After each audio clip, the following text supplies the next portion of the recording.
No. Are we thriving? Are members in your state, black folks in your state, I would argue thriving? we're not really thriving right now. This inflation, which, by the way, was brought to us by Kamala Harris, has really slowed down people from being able to excel. By Kamala? Yes. Vice president. Charlamagne. It's still the president. Charlamagne, listen, man. When Joe Biden wanted to do his American Rescue Plan, Kamala Harris was the tie-breaking vote in the United States Senate. She broke the tie that started this inflation that has hurt so many people in our country. Everybody listening to your show, it's not true? First of all, it's you sure you want to go there? Tie-breaking vote. You sure you want to go there? When you go outside, Congressman, when you go outside, you sure you want to go there? Okay, let's go there. You had it You got notes. You got notes, Angela, right? That's fine. I have notes too. I'm gonna give it to Charlamagne. The biggest note I have today is that on every question I've asked, because Angela, hold on now. For every infrastructure project in your community, you can go to third page just to highlight a portion. Joe Biden and Kamala Harris and the Congress that voted for the American Rescue. Isn't it amazing when you have a current administration and she was a tie-breaking vote as the vice president of the United States of America? When it's convenient, they want to give them props and credit for, oh, wow, this is what we've done. Kamala Harris get on her platform. We did this. We did the infrastructure bill. We did this. We did that. When it comes to holding you accountable for the tie-breaking vote and what you cause and how people are being affected today, because let's be clear, they still got time. They still have months while they're still sitting in this administration today, regardless of what happens, which I believe that Trump is going to win. They're still there today. And guess what's happening? The port workers are striking. They made it a thing to go and make sure that they got the UAW endorsement because they knew that it was an election year and it was a collective bargaining agreement between them and the big three. And they went and Sean Fay sold out UAW members. Stellantis is laying off workers right now. They made sure they went and got that endorsement. The Teamsters didn't endorse anybody. They chose, since 96, their first time of not endorsing a Democratic president or a Democratic candidate for president. The longshoremen all along the East Coast, over 45,000 members are striking right now, and they're saying that it's causing $5 billion to the U.S. economy per day. For every one day that they're striking, it's going to take a week to 2 weeks to get things back in place. And inflation within the next 2 to 3 weeks is going to start going up and exploding again, even though the Fed made a 50 basis rate cut, interest rate cut, meaning that the Fed is now trying to lower interest rates during this administration in order to try to ease people off of inflation so that it don't make it seem like it's so bad for you, but you still can't buy a home. They'll run around and talk about, oh, I'm gonna give $25,000, but at the same time, they'll sit there and try to say that they're gonna take money away from taxpayers to do so, and then they don't want to be responsible for everything that's going on in the economy as far as why we have an affordability crisis right now. We don't have a home availability crisis. There's 1.7, 1.8 million homes that's available for sale in the United States of America right now.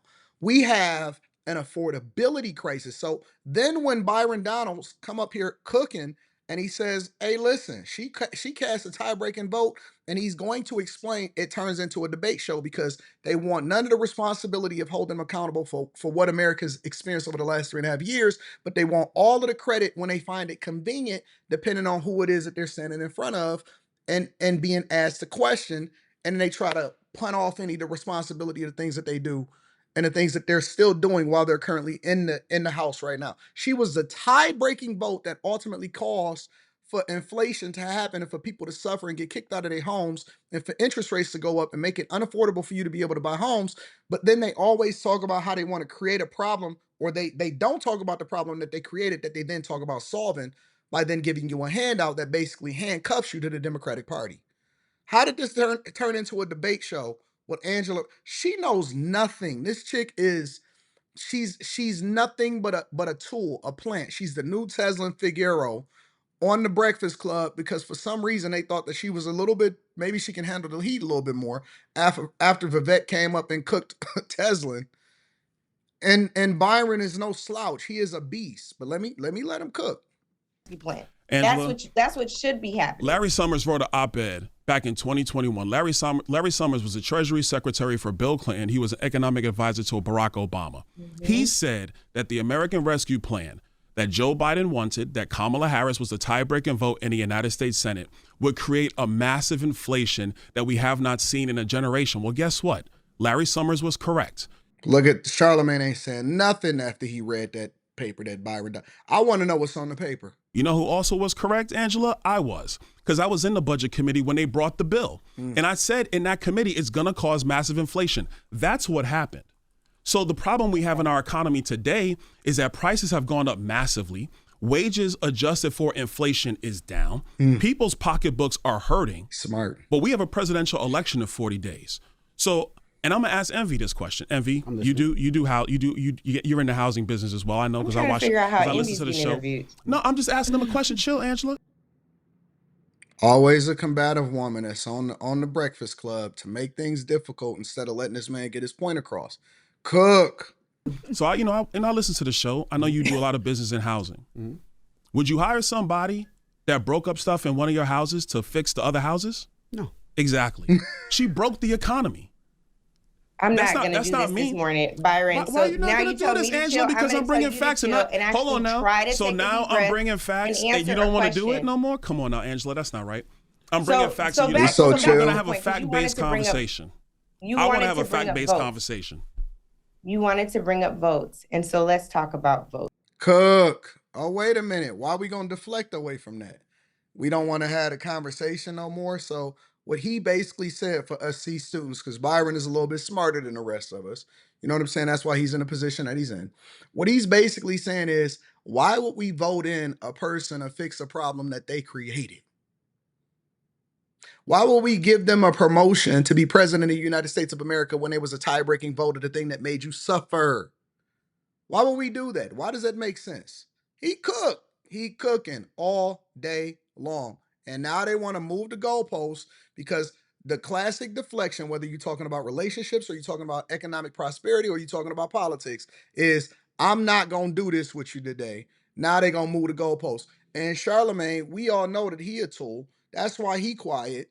And more importantly, they always bring somebody as their attack dog up there, the Teslans, the Angelas, where they think that they smart. For some reason, they can't get a competent person up there to be able to have a debate with somebody like a Byron Donalds or Vivek. They pick some of the smartest people to come up there, and then they have them up there getting waxed, making them look bad.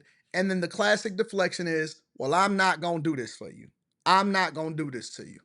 Go ahead. You have a 96% voting record with Heritage Action. Angela, and I'm not running for president, but we could talk about for those who are listening, Heritage Action is a part of the Heritage Foundation, which is the architect of Project 2025, which we can talk about more later. Okay. You voted no on HR 8404, which would provide federal recognition and protection to interracial couples. And that actually is a law that would benefit you, Congressman, given your marriage. You voted no HR 6878 on requiring the Bureau of Prisons to provide incarcerated women with certain pregnancy-related care, including sexually transmitted infectious testing, contraception, appropriate housing, bedding, clothing, access to hydration and restrooms, prenatal vitamins and other appropriate conditions of confinement, screening and care for high-risk pregnancy, substance use, I haven't seen any of this, and mental health support, including postpartum depression and prenatal education. The list goes on, and it would limit the use of solitary confinement for pregnant women. You voted no. Is this for women in prison? Don't get me. You know how Anton is about holding women accountable, but let's continue. May I on address? The John Lewis Voting Rights Act, which would have restored the protections originally enshrined in the Voting Rights Act of 1965, which I've heard you tout. You also voted no on HR 3233, which established the Bipartisan Commission to investigate the terrorist and insurrectionist attack on January 6th at the Capitol. So you want to talk about voting? Sure. Please explain why you would vote so clearly against the interests of people who look just like you and I. So the first two bills you talk about, I actually have to go back and see it because a lot of problems with some of these bills are all of the other things that get put into them, not just the things that you're talking about. Yep. Specific to the John Lewis Voting Rights Act, The reason why I did not vote for that bill is because that bill would reinstitute what's called pre-clearance. Right now, hold on. Man, Angela, you don't let me talk? Here we go. Here we go. Here we go. Is that okay to say yes? Okay, here we go. So check this out. Okay? Pre-clearance right now under federal law, really by Supreme Court precedent, is no longer the law of the land. The reason why that is because there's not been, over the last 30 years in elections, there's not been cases, or there's not been any specific cases around why you need pre-clearance in the first place, like was needed back in 1965, where you did have counties that were systematically discriminating against black people. So the plaintiffs could not prove at any point in the last 30 years where you still needed pre-clearance. I live in a pre-clearance county. Collier County, Florida is a pre-clearance county. I've lived in Collier County for 23 years now, 23 years. There's never been an issue with me casting a vote in Collier County, Florida at any time over the last 23 years, and that's before I became an elected official. That's when I showed up down there working the Cracker Barrel, being a waiter, and just figuring out how to make ends meet, and I could still cast my ballot. So every other protection under the Civil Rights Act of 1965 is still law today. What my Democratic colleagues want is they want national pre-clearance, so that if any jurisdiction, whether if they were a historically discriminatory jurisdiction or not, if they made a change in their procedure, like reshifting a precinct, deciding to shrink or expand precincts, that would actually have to go to the Civil Rights Division of the Justice Department for approval before they can make those changes. Now, why is that not important today? More people are voting by mail. So you have a situation where local election jurisdictions are shrinking precincts or resizing precincts or putting two precincts together because they don't have the volume of people going to cast ballots in those precincts. You're now telling me that you have to now go to the Civil Rights Division of the Justice Department to get approval to put two voting precincts together? That's why the John Lewis Act, and all due respect to John Lewis, great man, phenomenal career, but that's why that bill of putting pre-clearance in nationally, even in jurisdictions where there were no historical discrimination of black people, is not necessary legislation. Those are the details. And this is on the other side of 7. He's too smart. And what you see in a lot of these bills, which is similar to what it is that we experience as far as this bipartisan bill for immigration, has a lot of things that we don't agree with. And so instead of voting it down and separating it and dealing with it individually, we decide to just push it through and then don't even realize that we're suffering on the back end. Let me know what y'all think inside of the comments. Make sure y'all tap into the Patreon. The best time to join the Patreon is the beginning of the month. Tap into the Patreon. Link is in the description. Also, Teach Hanley, 40% off your first order, 20% off for life. And then last but not least, make sure that you guys come and kick it with me in person November 2nd in Atlanta and then December 14th in Detroit. Get your tickets, put discount code Anton in there. Let's kick it. Let's have a good time. I love you. I appreciate you. I can't wait to see you.